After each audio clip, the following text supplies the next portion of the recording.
Muy buenos días a todos y a todas. Es un placer para mí darles la bienvenida a las jornadas regionales de psicopatología y neurociencias de Tandil. Es un honor en este caso presentar al doctor Marcos Juárez. Él es médico egresado de la UBA, con residencia en psiquiatría en el Hospital Neto Sequero de la provincia de Jujuy. Es del norte, como muchos de nosotros. Él es médico psiquiatra de adultos y médico psiquiatra infanto-juvenil. Ha realizado la especialidad en psiquiatría en la UBA en la Universidad de Clínicas, Don José de San Martín, con orientación a la psiquiatría de enlace, y actualmente vive en la Ciudad Autónoma de Buenos Aires. Trabaja como psiquiatra en la provincia de Jujuy, en zonas alejadas de la ciudad y de forma, por supuesto, particular.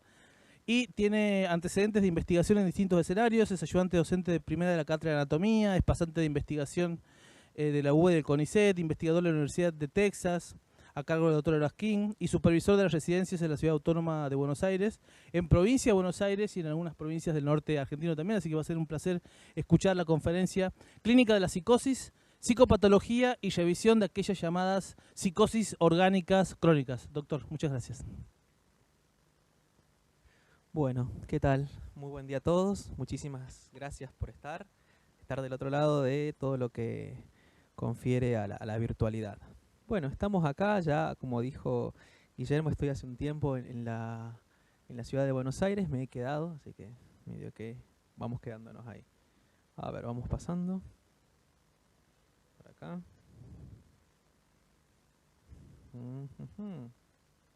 Imagino que... Noche. A ver ahí. Creo que entendí que era ese, ¿no? Bueno, yo voy introduciendo mientras tanto la idea de por qué es este título. De alguna manera se desprendió de lo que fue el trabajo final de la especialidad universitaria, que venía a ver todo lo que era la psicosis, y como viene en parte a hacer una interconsulta, vino a llamarme la atención esto que se descartó, o de alguna manera se ha descartado, la organicidad. Pero hay algo de la organicidad que ha persistido, o que persiste, y que termina siendo un territorio dentro del tratamiento. Ahí está, perfecto. Dentro de... Eso, pasalo, que es lo que no. Bien. Dentro de la terapéutica en la psiquiatría. ¿Sí? Entonces voy a... Bien, muchísimas gracias. En las pilas. Genial. Bueno, está. Entonces surge desde esta pregunta, ¿no? De que, bueno, se ha descartado la causa orgánica urgente, pero siempre la causa orgánica puede persistir, o lo orgánico ha insistido, ¿sí? Y esta sintomatología es la que no ha coincidido con lo que es un trastorno específico de psiquiatría. Bueno, voy a hacer un repaso general, porque sé que hay muchos referentes. Antes de todo, agradezco a Carlos por la invitación, todo, que nos hemos conocido también en el norte, así que de ahí ha quedado la amistad. Y hemos visto esto, o sea, yo voy a ver más o menos un repaso de esos síndromes raros, bien raros, o qué sé yo. A ver, ahora actualmente, como superviso varias residencias, he tenido la posibilidad de preguntarle y decir, bueno, yo me he formado en el Hospital Sequeiros, que es un monovalente, un hospital especializado, donde ver pacientes con epilepsia y algún trastorno psiquiátrico era medio cotidiano, no sé si les ha pasado.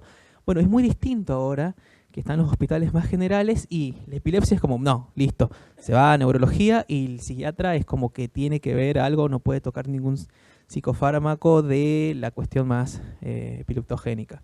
Bueno, de alguna manera va. No voy a entrar en la clínica de la epilepsia, pues no corresponde, pero sí los que son las convulsiones atípicas, que terminan siendo una manifestación y termina siendo en última un llamado de atención dentro de la clínica. Después, un trastorno raro, repito, que tienen mucho contenido y mucho componente orgánico, que son los trastornos de identificación errónea delirante. Que hay mucha biografía desde la psicopatología. Mi área de enseñanza suele ser bastante la psicopatología, entonces traigo bastante de la historia de la psiquiatría, uso eso para dar la vuelta ahí en medio de la clínica.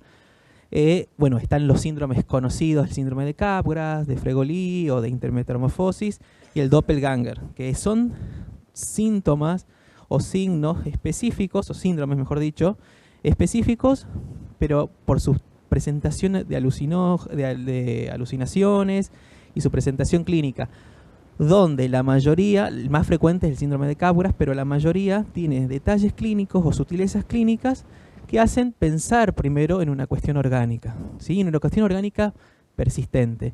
Y un síndrome de Kluver-Bucy o Kleber-Bucy, que es el síndrome de la ceguera psíquica, ¿no? Que tiene que ver con toda la cuestión orgánica del lóbulo temporal. Todo esto, aunque suene loco, no he visto todos, pero he visto dos, y uno cuando tiene la experiencia clínica y después obviamente lo complementa con la teoría, claro, es como, miércoles, sí, listo, le quedan como ciertas pautas de alarma, que es lo que quisiera transmitir en esta clase, o en esta presentación, en esta conferencia, para que haga ruido, para que no sean, bueno, sí, alucina con un tipo de delirio específico, y nada, se lo teoriza, y en verdad termina siendo quizás algo que va a ir degenerando, por ejemplo los síndromes, como de ciertos tipos de demencia, que después voy a explicar. Muy bien, a ver. Bueno, traigo, fuerte, ¿no? Traigo esta presentación que es desde la cuestión neurológica. Esta médica, María López, es una médica que publica bastantes cosas muy interesantes dentro del campo de la neurología. Por ejemplo, ahí dice que las comorbilidades, no voy a entrar, pero voy a marcar que no voy a hablar de todas las comorbilidades que tienen, las comorbilidades psiquiátricas que tienen los pacientes con epilepsia. Por eso en este trabajo siempre sugiere que tendría que haber un psiquiatra dentro de salas de neurología. ¿Por qué? Porque uno ve lo que conoce. Entonces, cuando ve sintomatología persistente de ciertas cosas, piensa que es algo de su área y en verdad termina siendo algo del área vecina, ¿no? Bueno. ¿Desde cuándo se sabe esto? Desde bastante tiempo. ¿Por qué? Porque ha tenido muchas interpretaciones la cuestión epileptogénica, ¿sí? Donde se hablaba de la cuestión melancólica, que tornaba siendo con una cuestión epiléptica, y los epilépticos melancólicos determinaban todo esto, el cuerpo, la epilepsia, el espíritu, la melancolía. Esto es Hipócrates, ¿no? Desde ahí ya hace ruido. Repito, voy a marcar en general y no dejar de nombrar esto, que son también las comorbilidades que tienen los pacientes con epilepsias, ¿sí? Yo voy a entrar un poquito más en la rareza clínica, como a mí me gusta mucho la clínica, el detalle, la sutileza y esto. Además, las supervisiones suelen ser por esas cuestiones más específicas, pero no deja de marcar la persistencia que hay, o el porcentaje que hay en los trastornos depresivos mayores y la epilepsia, o los trastornos de ansiedad y la epilepsia. Sí, hay un porcentaje mucho más alto que en la población general. Por ejemplo, en el N de control de 36.000 no pacientes, o sea, controles, con 253 hay un porcentaje enorme, ¿sí? Esto está toda, queda la presentación y todo. Bueno, introduzco esto para entrar específicamente, repito, en la cuestión clínica. Bueno, me gusta mucho mezclar la literatura y la psicopatología, la psiquiatría y otras áreas, y meto los discursos. Entonces traigo a algún gran escritor, a Dostoyevsky, que ha tenido, repito, ciertas interpretaciones y cómo se interpretaba hace un tiempo las cuestiones relacionadas con la epilepsia, que tampoco dejan de ser tan ajenas, ¿no? Por ejemplo, esta es una carta que le hace a su hermano, que dice que inesperadamente tuvo una crisis epiléptica. Por si no lo sabían, él tenía epilepsia, que produjo tal susto a su mujer y que lo llenó de tristeza y desamparo. El médico, y pone esas palabras, competente y estudioso, me dijo que lo suyo era una epilepsia real, ¿no? Que corría el riesgo de morir ahogado durante una de las crisis a consecuencia de un espasmo laringio. Claramente ahí me imagino que algún síntoma de ansiedad más extra ha surgido, por tremenda novedad, que bueno, ahora se sabe que no es así. Pero tenía esta relación que a mí me gusta, el detalle, que dice, en general me advirtió que tuviera cuidado con la luna nueva, ¿no? Entonces toda esta relación ambiental que está, que también dentro de las clínicas de la psiquiatría y en la psicopatología ha tenido influencia. Y quien ha trabajado mucho en los hospitales generales y en los hospitales monovalentes ha visto esto. Bueno, a ver. La epilepsia del mundo sí, el mundo psiquiátrico. Vamos a hablar de la concepción, más que nada, de qué significa, que es una intercepción, ¿sí? Ser tomado desde arriba. Desde la definición más neuro, es la descarga de masa de un grupo de neuronas cerebrales, o de la totalidad de una manera específica y que sin una sincronicidad. Eso es como lo general. Está bien. A mí me gusta mucho más la definición que está dentro de lo que son los manuales de psicopatología, que tienen que ver con la desestructuración de la conciencia y la relación con las crisis y los accidentes comiciales dentro de la personalidad, ¿sí? Entonces hablamos de una desestructuración de la conciencia, hablamos de ciertas cuestiones que se marcan dentro de la presentación y del comportamiento. Bien, traigo, wow, fuerte. Esta es actualmente existen muchas clasificaciones, pero esta es la clasificación. Cuando uno presenta a un paciente que tiene alguna epilepsia, se presenta con esta clasificación que es la de la Liga Internacional en contra de la Epilepsia, que bueno, vamos a hablar de la epilepsia de la cuestión generalizada, no, porque es como la que uno ve y descubre y ve la convulsión y ve la tónico-clónica, sino lo otro, lo más rarito, el inicio focal y esto que es lo desconocido. Entonces yo me voy a entrar en lo que son la cuestión focal, donde hablamos del ictus, propiamente dicho, de la convulsión, pero con manifestaciones psiquiátricas, ¿no? Bien. Las manifestaciones psiquiátricas en las convulsiones pueden ser dentro del ictus, o sea, dentro del ataque, de la convulsión, perictales, antes o después, o sea, prodrómicas o pre al ictus, o post. Y las interictales, que son este periodo que transcurre entre el post y el siguiente ictus. Y cuando digo periodo que transcurre entre el post y el siguiente ictus, es un periodo muy indeterminado, no es un periodo que no se sabe si va a ser 7 horas, 17 días, ¿no? No sé, doy ejemplos porque se suele ver. Bien, entonces, alteraciones ictales, focales, no generalizadas, no tónico-clónicas generalizadas, sino focales, tienen un porcentaje alto, ¿sí? Hay un porcentaje alto que uno como psiquiatra, o por ahí no olvidar esta cuestión posible de la organicidad, sobre todo cuando ya empezó a dar una medicación o cuando ya tuvo alguna presentación de alucinogénesis, ¿sí? O alucinación específicamente, pero después dentro de la clínica hay algo que hace ruido o claramente la medicación no funciona, ¿no? Eso también es como, esto nos lleva a mí, por ejemplo, cuando yo empecé a estudiar esto fue un poco porque de repente empezaba a dar algo y decía, pero pará, tiene un efecto paradojal, qué raro, no me acordaba que tenía tanto efecto paradojal, el porcentaje era tan alto, el risperidón del efecto paradojal. Y claro, después decís, o cambio el antipsicótico o veo un poco más. Bueno, cuando uno empieza a ver, empieza a notar estas diferencias clínicas, estas sutilezas clínicas que han sido bastante importantes. Bueno, en lo ictal, las disfasias, ¿sí?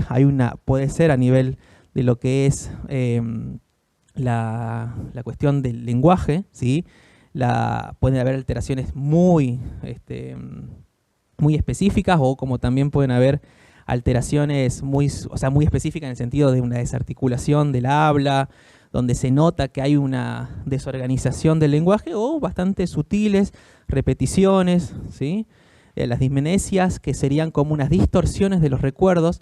Obviamente puede haber un episodio amnésico, ¿sí? Porque claramente cuando uno pregunta en la entrevista es, ¿vos te acordás de esto específicamente? Y sí, no, me acuerdo que de repente estaba en el hospital, ¿no? Y lo último que me acuerdo es que me dolía la cabeza. Y desde ahí hasta ahí pasaron 2 horas, ¿no? Y en el medio hubo mucho comportamiento, o sea, un comportamiento muy extraño que hace que un psiquiatra termine entrevistando a ese paciente, ¿no? Pero digo, desde ahí va alguna cuestión. Obviamente hay un abanico de posibilidades en el medio, solamente que estoy dando como ejemplos generales. Bueno, el trastorno de desrealización y despersonalización tiene mucho que ver también en la convulsión, ¿sí? Pensamientos, acciones forzadas, ilusiones, alucinaciones, agresividad. Voy a entrar, ya cada vez voy a empezar a ser más específico. Creo que me está haciendo calor. Bueno, estos dos son los que han descrito dentro de la subclínica neurológica, epilepsia, y la anatomía funcional del cerebro, han descrito síndromes, como suelen hacer los médicos con epónimos y la psiquiatría, particulares, específicos con respecto al comportamiento. Bien. Están algunos ataques, esto es como que a veces a mí me gusta la clínica, entonces intento transmitirla. Entonces donde está bueno cuando empieza a notarse esto, porque parecería que esto es una cuestión muy teórica, que no se ve nunca y no sé cuánto, y se ve bastante. Entonces Penfield y Christensen lo que hicieron, llamaron le pusieron nombre, y se llama trastorno sensitivo de Penfield y Christensen, al adormecimiento, el prurito, la sensación de pinchazos y descargas eléctricas que comienzan como de forma bastante sincrónica, ¿no? Comienza en la región de los labios, en los dedos, en los pies, y tienen mucha relación con respecto al lóbulo occipital, ¿no? Porque vamos a empezar a buscar relaciones orgánicas, en este caso, porque la idea es, o en última, descartar lo orgánico, o cuando a un psiquiatra le pasan lo que ya se ha descartado lo orgánico, dice, bueno, listo, arranco a medicarlo como si era un paciente con esquizofrenia. Entonces es continuar viendo y explorando la clínica, por las dudas. Entonces tienen muchas alteraciones visuales. Obviamente ya llama la atención que haya una alteración visual, ¿no? Con una alucinación visual ya nos tendría que llamar la atención, decir, bueno, sí, hay algo que no termina de cerrarnos. Bueno, los centellos de luz son bastante descriptivos, donde hay esos colores, rojo, azul, verde y amarillo, entonces que además suelen respetar ese orden. Obviamente no sé si da para preguntarle, usted ve rojo, azul, verde, amarillo, pero en la descripción se le puede anticipar si hay un color que se puede ver. Estos son pacientes que por ahí han tenido o empezaron con alguna sensación como un dolor senestésico. Me ha pasado, o sea, un paciente que terminó, obviamente lo supervisé con personas del ambiente, sobre todo de INECO y todo, los supervisé como para ver si era esto, y bueno, sí, era algo así. Porque claro, hacía ruido, porque era como que siempre labios, dedos, me acuerdo que eran labio izquierdo y mano y pie izquierdo. Y el resto era como, no, nada. Y bueno, estaba medicado con pregabalina, con todo, porque era como una cuestión parecida a un dolor neuropático, inespecífico, todo. Y además había salido como de la nada, pero era como una cuestión muy insistente, muy molesta, y que bueno, que obviamente le generaba sensaciones de ansiedad. Eso generaba bastante, y cuando se empezó a complicar un poco más fue cuando empezó a tener ciertos centellos de luz. Entonces empezó con algunos destellos y ahí fue como que dije, no, hay algo acá. Pero bueno, para eso pasó un tiempo. Y después vi que alguien lo había descrito en 1930. Bien. Bueno, este es nuestro gran combo, ¿no? Como psiquiatras, es decir, las conexiones con el lóbulo temporal. Bueno, lo que se ha descartado es una epilepsia del lóbulo temporal. Bueno, las epilepsias del lóbulo temporal son las epilepsias que tienen que ver con los trastornos psiquiátricos. Sí, estamos dando todo bien ahí, al pie. Pero también hay conexiones que pueden estar dentro de... Porque lo que sucede es, sí, el lóbulo temporal tiene toda la región auditiva y todas las cuestiones también entre las conexiones hipocampales y gustativas, pero también tiene conexiones con los otros, entonces se comparten las conexiones y ahí es donde se hace como un entramado sindrómico, ¿no? Bueno, no sé si han tenido pacientes con epilepsia del lóbulo temporal, es bastante frecuente la manifestación clínica de las alucinaciones auditivas, ¿no? Es una alucinación auditiva que se va complejizando. ¿Por qué? Porque si hay una cuestión de descarga, la descarga se va repitiendo y la alucinación va tomando, desde la cuestión más fenomenológica, va tomando estructura. Entonces, en un momento que empezó siendo un zumbidito, después ese zumbidito se volvió un ruido y ese ruido se empezó a volver como un coche más fuerte, voz y gritos. Pero la persona se separa muchísimo. Bueno, eso es una gran cuestión. La persona se separa muchísimo de la alucinación, lo ve muy ajeno a eso es muy orientativo, porque en la estructura psicótica claramente no, la alucinación o la conexión con el campo alucinatorio tiene mucha relación con el contenido delirante o con lo que existe dentro de su campo estructural, ¿no? Acá no, acá es como súper ajeno, es más, lo ves como tan ajeno que empieza así, como que ya recurrió a tantos psiquiatras, porque son pacientes que también recorren mucho, son insistentes, porque hay algo que está como inespecífico. Obviamente que hay más chances que sea un paciente que tenga alguna cuestión más psicosomática o no, pero puede ser que tenga esto. O sea, lo que voy a hacer en estas clases es como que haga ruidito lo que voy dando. Eso calor. Bueno, acá traje ya propiamente la crisis epiléptica temporal, que tiene una gran presentación pleomórfica y que, bueno, no sé si la vieron, pero se dura bastante en el tiempo, y la presentación clínica es como un episodio de excitación psicomotriz, como un episodio maníaco, ¿sí? Es más, dentro de las clasificaciones están estas descripciones de la manía pura, más allá de que puede estar dentro del campo de una clasificación de la escuela alemana, pero está la manía pura como manifestación también dentro de la epilepsia temporal, ¿sí? Voy a ir avanzando porque me copo y me demoro. Bueno, después están los perictales, ¿no? Cuando la alucinación está antes, o sea, perdón, la alucinación se presenta o los síntomas psiquiátricos se presentan, pero hay algunos síntomas específicos prodrómicos que acompañan. El más conocido de todos es el aura, ¿sí? El más conocido de todos es el aura, pero el aura es como cantado, ¿no? Como, para esto es... Pero no todos tienen aura, o sea, no todos tienen aura, entonces tienen algunos síntomas que van de a poquito escalando y que llegan después a manifestarse como una convulsión. Ahora, ojo, esto puede ser, porque también viene del otro lado, ¿no? Me ha pasado, como yo no sé si han escuchado la primera parte, yo he estado trabajando mucho tiempo en lo que es infanto juvenil y adultos y dentro del campo de la interconsulta. Entonces me venía mucho la interconsulta del neurólogo que decía, pero me parece que esto también es más de psiquiatría, ¿no? Y podía ser lo mismo de neurología, pero bueno, manifestado de esta manera, ¿no? Una irritabilidad antes de la crisis, ¿no? Antes de la epilepsia, o sea, antes de la crisis convulsiva. Una irritabilidad, una agresividad importante, y después concluía con la convulsión tónico-clónica, que era lo que por ahí en neurología se quería separar de la clínica neurológica, y en verdad estaban ahí los dos. Y los episodios psicóticos, ¿no? Una desorganización estructural, una presencia alucinatoria, un contenido delirante, y después la convulsión tónico-clónica. Bien, bueno, el aura, las auras son... A mí me gusta lo psicopatológico, repito, traigo como no solamente el aura, sino los diferentes tipos de cuestiones que pueden asemejarse a las cuestiones de lo que se conoce como aura. Porque aura es como, bueno, pero ves como el destello, siento como que se empieza a sentirse un hormigueo, y como también el estado migrañoso tiene mucha aura, la migraña con aura y migraña sin aura, bueno, puede venir de este lado, ¿no?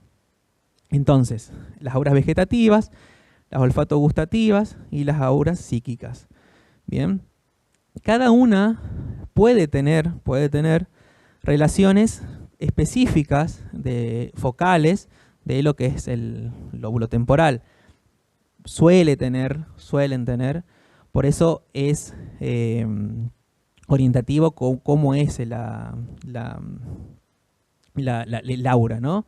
Por ejemplo, las auras vegetativas se comportan un poco cerca dentro del lóbulo temporal, el lóbulo de la ínsula, ¿sí? Las olfato-gustativas son las crisis uncinadas, ¿no? La crisis del uncus, más específicas, son alucinaciones olfativas y gustativas. Obviamente dentro de nuestra enseñanza sí, se siente olor, se siente una cascosmia, es como, es organicidad, ¿no? A mí me pasó eso, que a mí esto me despertó mucha curiosidad, porque era como que yo veía un paciente que tenía esa sintomatología, pero se había descartado lo orgánico. Y era como, sí, o sea, estaba bien porque se descartó lo orgánico urgente, lo de tratamiento, pero digo, lo orgánico insistía, y bueno, ya estaba en la consulta y era, bueno, pero ¿qué era esto? ¿No? Después, bueno, está el déjà vu, jamais vu, y la memoria panorámica, el tipo incompleto, que suele presentarse cuando es bien de crisis uncinada, cuando no todas las auras son de crisis uncinadas, pero cuando se presenta así como, eso también es la particularidad, se presenta bien marcada la frecuencia, bien marcada la interrelación entre un paso y el otro. No es que se presentó una vez un déjà vu y después de repente, no sé, una vez sentí lo el olor, no, es como que van así, va escalando, va marcándose. Eso también es bien, pero son detalles clínicos. Bien. Y después los episodios posictales, que son las crisis psicomotoras, que en algún momento se llamaron los automatismos, y la liga actual, ¿no? La liga actual, la primera clasificación que puse, se conoce como automatismo. El automatismo psicomotor, que tiene que ver con el automatismo psicomotor mental de Clerenbaugh, en parte, o sea, tiene eso. ¿Qué es? Posictal. La persona tiene, porque vamos hacia al criollo, tiene la convulsión, pasó el ictus y se quedó con una cuestión posictal muy característica. Entonces, un automatismo que le otorga el otro observador, que hace o se para, se camina, da vueltas, o muchos familiares te dicen, no, ya pasó la convulsión y ahora va a caminar y va a volver y va a sentarse y no lo tienen que hablar, ¿no? Esto cuando se hacen también las interconsultas. O cuando uno más chico hace las consultas en domicilio, claro, la familia está muy relacionada, ya tiene como, y te describe toda la clínica de un automatismo psicomotor. O, por ejemplo, no, tranqui, ya pasó la convulsión y ahora empieza a mascullarse, mascullar la voz o mascullar el entre dientes, hablar entre dientes, o directamente hablar, ¿no? Obviamente esto, con el tiempo hay cierta degeneración, degenera, deteriora, y bueno, cada vez duran más, cada vez son más prolongados, cada vez tienen mayor patrón psicomotor, o sea, lo que empieza siendo como una cuestión así de movilidad chiquitita, termina siendo como esto lo que llaman ahí episodios de fuga, y el automatismo, estos que aparecen, son casos raros, pero digo, pueden aparecer. Bien, y bueno, las manifestaciones interictales, que por suerte son pocas, o sea, por eso dije cuando arranqué, vamos a ver esas cositas raras que están dentro del campo de la psiquiatría, que además están tan cerca de la neurología que, bueno, también van por un lado y para el otro. Y la idea es que sea como, haga ruido, no que sea, bueno, acabo de ver un delirio sistematizado crónico, parafrénico, listo, ya sé qué es esto, pero empezó a los 35, qué raro, ¿no? O sea, de repente, medio brusco pero bueno, pasa. No, en verdad, capaz que tiene otra cosa, ¿no? Capaz que es en lo infanto juvenil, como que lo primero que se piensa es como, bueno, para primero organicidad y después, vamos a ver si hay algo específico más de la psiquiatría, ¿no? Por eso se patea, y más, cuando hay manifestaciones bruscas en el niño, es como que terminan yéndose y te termina ampliando la clínica dentro de lo que es lo neurológico. Es más, eso te permite como meterte más y conocer, bueno, y después terminan siendo cuestiones muy, muy raras además, o sea, encefalitis muy particulares en los niños, o bueno, prodromos esquizofrénicos también son muy inespecíficos, ¿no? O la misma epilepsia que tuvo de chico, después, a medida que va teniendo un neurodesarrollo, va manifestándose de otra manera, entonces se va manifestando más como algo así, ¿no? Yo he tenido un paciente había un paciente ahí en el Hospital Monovalente en Jujuy que tenía este diagnóstico, ¿no? Tenía un delirio sistematizado crónico, pero crónico, y que era, bueno, medio que se compensaba y de repente, nada, andaba re bien.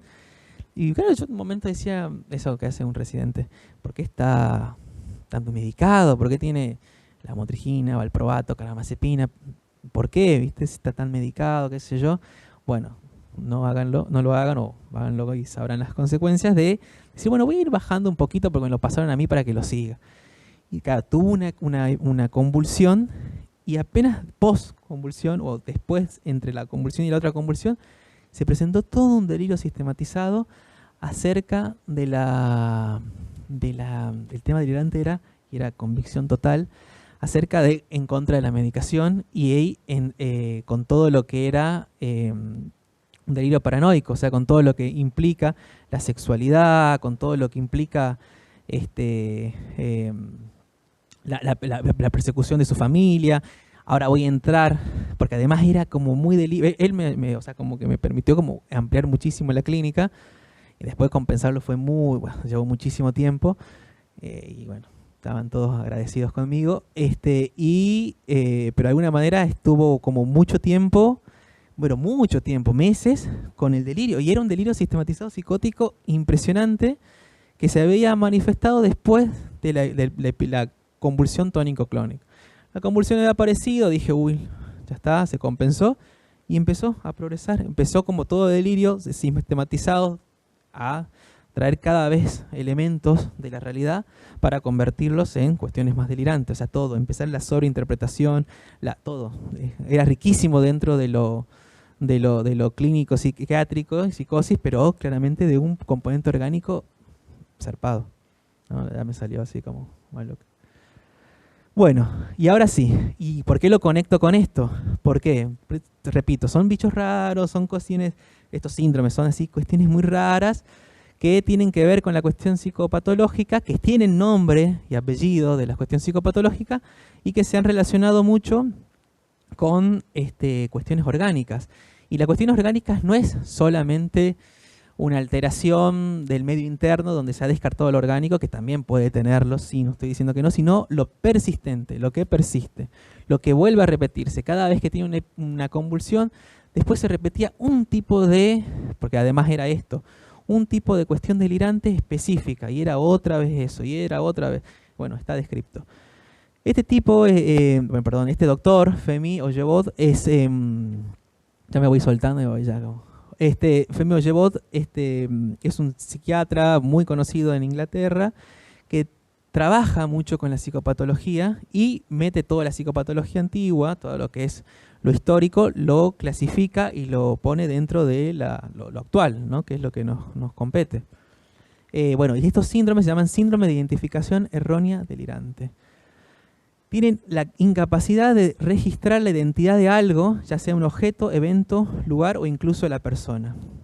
No lo registran. O sea, y algo de la identidad está doblado. Por ejemplo, este paciente, ya que lo traje, me acuerdo que tenía esta cuestión de que la madre era reemplazada por la madre de otro amigo. Y era como, viste, era muy específico ese detalle. Y bueno, era como, bueno, un detalle paranoico y no sé cuánto y ta. Y después cuando fui estudiando dije, no, es otra manifestación más de este tipo de síndrome de identificación errónea, que es el síndrome de Capgras, el síndrome de Fregoli, de Leopoldo Fregoli, la intermetamorfosis y el doppelganger. Bien. ¿Qué son estos síndromes? Los síndromes de Capgras están en descriptos. Ahora, bueno, cuando se lo describieron, fíjense, 1895 creo que fue descripto, claro, no había como para comprobar, hacer una tomografía o una resonancia, decir, mira, tiene más cuestión más deteriorante o alguna cuestión. No, era como, bueno, psicopatológicamente. Y era un tipo de delirio que consistía en la agnosia de identificación, en donde existe la convicción, porque no es me parece que es la convicción de que las personas familiares han sido sustituidas por un doble, ¿sí? Y esa descripción es el tipo de delirio, ese es el contenido delirante, es la repetición de eso. Y tiene otros delirios, pero este era, nada, y obviamente al punto de la agresividad frente a esa persona, porque no era la madre, era que habían sustituido a la madre. Bueno, se conoció como el síndrome de Socias, que es esto, ¿no? Son dos personas perfectamente podrían ser iguales. Uno es el ministro de Inglaterra y otro es el ministro no me acuerdo si era de Hungría. ¿Qué podrían ser? Son hermanos, no tienen nada que ver. O sea, no tienen nada que ver, y bueno, por eso se trajo lo que era el Socias, el síndrome de Socias. Dos personas completamente ajenas, genéticamente, en toda su vida, todo, pero que tienen un parecido impresionante, ¿sí? Bueno, obviamente el síndrome de Capgras, como trae, no es solamente una cuestión delirante, puede estar, o sea, no estoy diciendo que no hay una esquizofrenia, no está, sí, puede estar, pero es muy específico, es un síndrome muy específico, una sutileza clínica muy concreta que se suele presentar y suele ser orientativo también de las demencias de cuerpo de Lewy, tumores o bueno, en mi caso, que lo he presenciado en la clínica, además se ha informado, se ha publicado y todo, que es en un paciente que ha presentado una convulsión postictal, ¿no? O sea, el postictal, el delirio crónico sistematizado que duró 6 meses, y duró 6 meses, y tenía esto, ¿no? Y era durísimo, ¿por qué? Porque se había descompensado y tenía que volver a la casa donde estaba Bueno, obviamente la primera parte aguda no, pero después tenía que volver a la casa haciendo la sustituto y era como, bueno, pero hace esto, ¿viste? Era como evitarlo porque era, bueno, no cedía ante la... Bueno, ahí está la cuestión, se le daba antipsicóticos y todo. Yo no hablo tanto de la cuestión de tratamiento, eso será en la próxima, porque si no me demoro una banda y me copo. Se daba como cierta... Bueno, ahí son los tratamientos más clásicos, ¿no? Los tratamientos, los antipsicóticos más típicos son los que solían presentarse mejor. No se podía dar algo que podría se precipitar, como por ejemplo clozapina o lanzapina, porque como que en la teoría haría demorar más el patrón, porque haría que el umbral convulsivo continúe bajándose, ¿no? O sea, como que podría hacer eso. Entonces se probó con lo otro y bueno, y anduvo. Bueno, el síndrome de Fregoli es el síndrome, bueno, en honor, porque lo chistoso es que el síndrome de Fregoli es descrito por un psiquiatra que no me acuerdo el nombre, pero no es Fregoli, sino que el psiquiatra lo llama Fregoli por un actor, que era un actor transformista en Italia, que es uno de los pocos síndromes psiquiátricos. Hay otros síndromes, son 3, que no tienen los epónimos de los psiquiatras, sino de personajes, ¿no? Y este es uno, de Leopoldo Fregoli, un transformista italiano, que en un acto, en una especie de actuación, modificaba completamente su cara, ¿no? Entonces hacía como, en la misma obra hacía 60 personajes, él mismo. Y el famoso de dar la vuelta, todo. Bueno, él es como el inventor de eso, pero lo hacía tan bien que, bueno, se entretenían con eso. ¿Bien? ¿Y por qué lo llamó así? ¿Por qué? Porque era la cuestión delirante o la creencia o la convicción de que varias personas, que el creyente, o sea, que el paciente en este caso, que conoce, son en realidad la misma persona disfrazada. Y es como una descripción así, o sea, cuando te confiesa el paciente por qué todas las personas, o empieza a ser como, bueno, este es un delirio más ampliado, ¿no? O sea, como que las personas están acá, las otras personas, pero ahí la misma persona está, y la imposibilidad de que la misma persona esté en cada uno es como importante, pero bueno, es bien específico. También se ha descrito, yo no he visto esto, pero se describió y se ha descrito en los inicios de las demencias o en las encefalitis o en las bueno, epilepsias, ¿no? Como traigo la organicidad, es como que siempre va a traer epilepsia y como que va a ser así. No lo he visto, pero digo, es como que se lo trae. Bueno, y el otro, el de intermetamorfosis, que son, esto descrito por Courbon y Tusquet, en la ilusión de las intermetamorfosis, es un tipo de agnosia, un tipo de no reconocimiento que la persona sufre y que confunde a los demás entre sí o lugares entre sí. Yo cuando leí dije, no le entiendo, y cuando me acuerdo que la supervisé, pero este es re común, y me dijeron, sí, pero ¿de qué es? Y es lo clásico del Alzheimer, ¿sí? Obviamente si uno se pondría en el detalle específico de la clínica, diría, bueno, el síndrome no es que el señor confunde a los familiares, no, tiene un síndrome de intermetamorfosis, donde la persona confunde a los demás entre sí, le pone el nombre de tal, confunde al hijo con la madre, entonces hay lo confunde al punto de que se viene repitiendo, ¿no? Bueno, es lo específico. A mí cuando lo supervisé me dijeron, pero porque además decía, ¿cómo hace para...? Yo me imaginaba más una clínica así como la de Capgras o algo, no, este es como más sutil y es bien característico de las demencias. Bien, y el último de este grupete, y ya después, otra vez el controlcito. Parece que la pila es... Ahí está. Es la pila, ya la encontré. Bien, y este es el Doppelganger. Hay un libro muy genial que lo hizo Femio Jeboud, que es el psiquiatra, que es de este libro, es de esta patología, porque trae toda una creencia folclórica, ¿no? del folk inglés, donde la persona se ve a sí misma, y donde antes se decía de que cuando uno se veía a sí mismo, medio que se estaba cerca de la muerte, ¿no? Pero la alucinación cuando persiste es doble caminante, andante, o que hay un gemelo malvado, por eso el Dr. Jekyll y el Mr. Hyde, que hace cosas que el otro no puede, entonces tiene como esta... no hay múltiples personajes, sino que hay uno o el otro, el mismo o el otro, entonces va cambiando. Bien. Bien. Ahí está.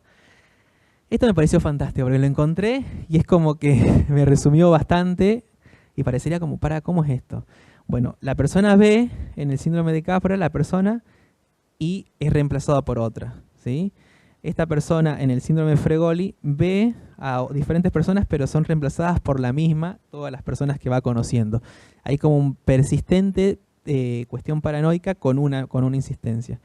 Después, en el intermetamorfosis, la persona que ve a uno lo confunde con otras personas, ¿no? Y ese es bien de ahora que lo pienso, digo, sí, estaba ahí al frente mío.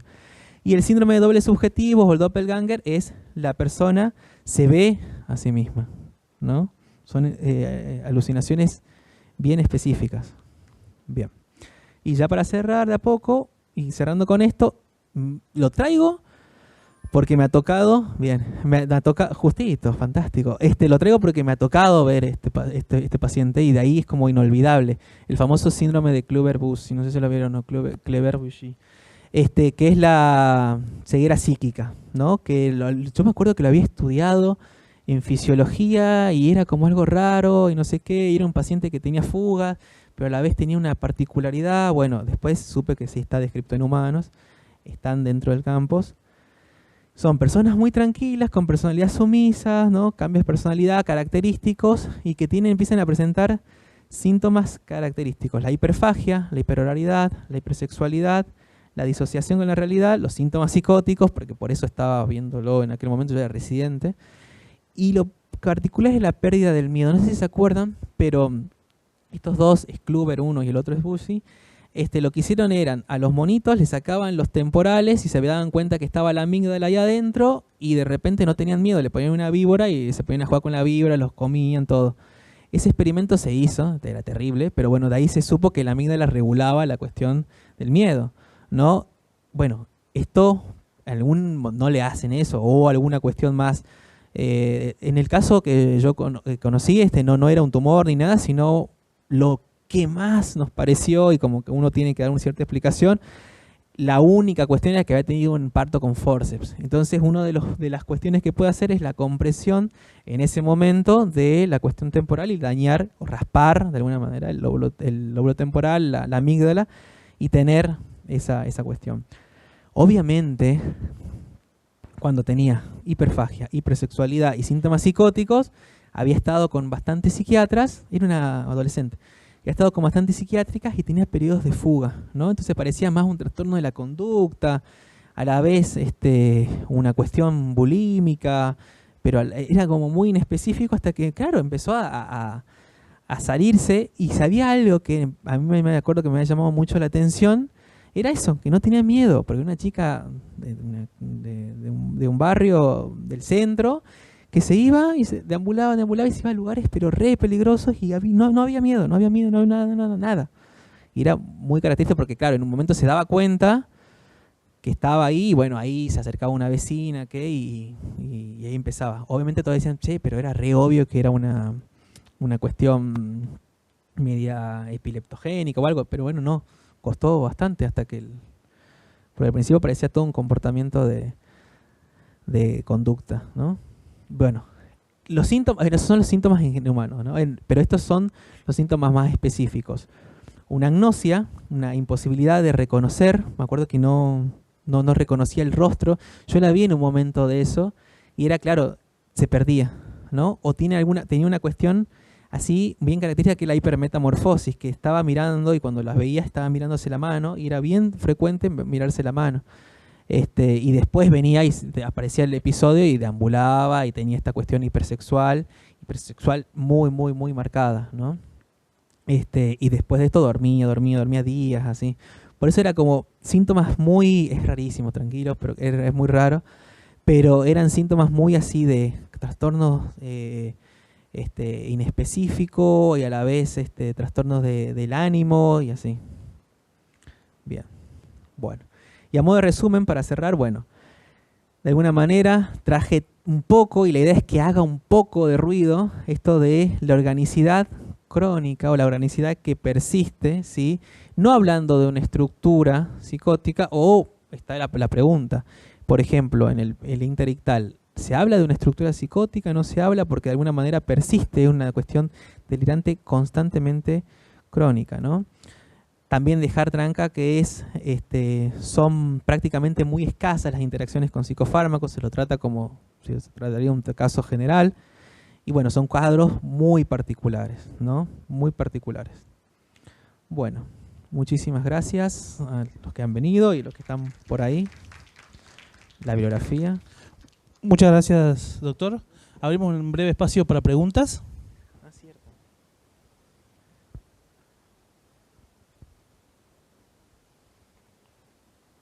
No sé si han tenido algún caso parecido. Cuando lo suelo presentar o lo he presentado en otro lado, dices como me resuena que puede ser esto, ¿no? Es como que, pero bueno, a mí me pasó así también. Yo leyéndole de repente dije, pará, y bueno, obviamente se fue orientando porque son síntomas inespecíficos o muy amplios que de a poquito cuando pacientes se van haciendo más singulares, más singulares, más singulares y terminan teniendo ya una objetividad en el diagnóstico. Doctor, Sí. en el caso de orientación en términos precisos diagnósticos, ¿alguna metodología o algún camino que podamos hacer en términos de métodos complementarios de diagnóstico para acercarnos o para llevar más precisión a una eventual derivación en caso de que sea necesario trabajar en conjunto con el neurólogo? Bien. O sea, con respecto a lo que son los instrumentos para orientarnos, sí.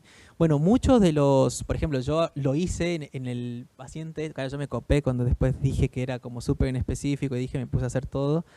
Y está descrito de que, por ejemplo, en las interictales, ¿sí? La PANS da como un paciente, una PANS como una paciente, un paciente con esquizofrenia, ¿sí? La PANS da directamente, ¿por qué? Porque convive con los síntomas también negativos, cognitivos, el deterioro puede ser particular, entonces termina siendo como una cuestión complementaria, ¿sí? Y después en lo que es ¿cómo se llama? En lo que es en lo infanto se usa bastante lo que es el prodromo, si no me sale el nombre ahora, específicamente las siglas, pero también se usa la cuestión prodrómica, ¿no? La de los síntomas prodrómicos, que tienen muchos síntomas de irrealidades, y esto sirve siendo como una orientación, como que funciona como una especie de orientación, o en última cuando se hace una derivación. Yo uno de esos lo supervisé en Favalor, entonces era como, nada, de traerme información específica, y ahí fue donde me acordé de esto, porque yo no tenía eso, y ahí fue donde dije, voy a hacerle esto, y era, bueno, pero da como un paciente con esquizofrenia, sí, bueno, pero esta es la información específica. Justamente lo que termina siendo es que la epilepsia esa era muy de índole psicótica, o sea, el comportamiento era bien, tenía su convulsión tónico-clónica, que duraba, no sé, 50 segundos, pero después de ahí era 8 meses con signos psicóticos, o sea, con una esquizofrenia. Y de alguna manera fue ahí qué diagnóstico va, ¿no? Porque lo ven estos 6 meses y tiene... Y bueno, la supervisión fue, justamente corresponden los dos diagnósticos, porque la convulsión va a estar presente, y cada vez que tenga una convulsión, obviamente lo ideal es que esté tratada, que no se baje la medicación, que no venga un residente haciéndose el progre y que baje la medicación, como yo. Y después que conviva con esto, porque la cronicidad es lo que terminó dando, porque no era un paciente que por primera vez ya había tenido esta repetición años y años, en un paciente adulto. Entonces la cronicidad fue lo que terminó dando el diagnóstico, ¿sí? de ambas entidades. Sí. Gracias. Gracias. ¿Alguna otra pregunta?